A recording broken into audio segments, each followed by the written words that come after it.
ഇപ്പം ഞാനൊരു 35 കൊല്ലം മുമ്പ് പഠിച്ച ഓങ്കോളജി ഇല്ല പലതിൽ നിന്ന് മണ്ടത്തരമാണ്. It's not accepted.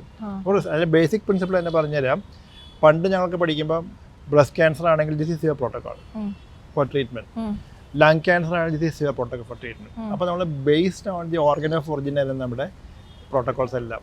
പക്ഷെ ഞാൻ അത് കഴിഞ്ഞ് പതുക്കെ നമ്മൾ ഇമ്പ്രൂവ് ചെയ്ത് വന്നപ്പോഴത്തേക്കും now we know that the basic problem is in the gene mutations ആണ്. അതിൽ we call it as driver mutations. ആ ഡ്രൈവർ മ്യൂട്ടേഷൻ ആയിരിക്കും ഈ ക്യാൻസർ പ്രോഗ്രസ് ചെയ്യാനുള്ള കാരണം. സോ ഈ ഡ്രൈവർ മ്യൂട്ടേഷൻ ഐഡൻറ്റിഫൈ ചെയ്ത് കഴിഞ്ഞാൽ will the target and do the treatment. അങ്ങനെ വരുമ്പോഴത്തേക്കും പലപ്പോഴും ഒരു ബ്രസ്റ്റ് ക്യാൻസർ പേഷ്യൻ്റെയും വേറെ ലങ് ക്യാൻസർ പേഷ്യൻ്റെയും ടാർഗറ്റ് സെയിം ആയിരിക്കും. രണ്ട് breast cancer patient target different ആയിരിക്കും.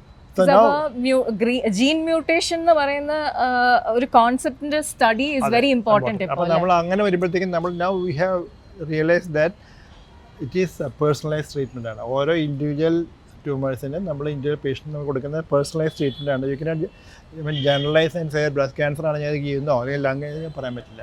അപ്പോൾ അതുകൊണ്ട് that means you are change from the organs to the intracellular materials ഉള്ളതാണ്.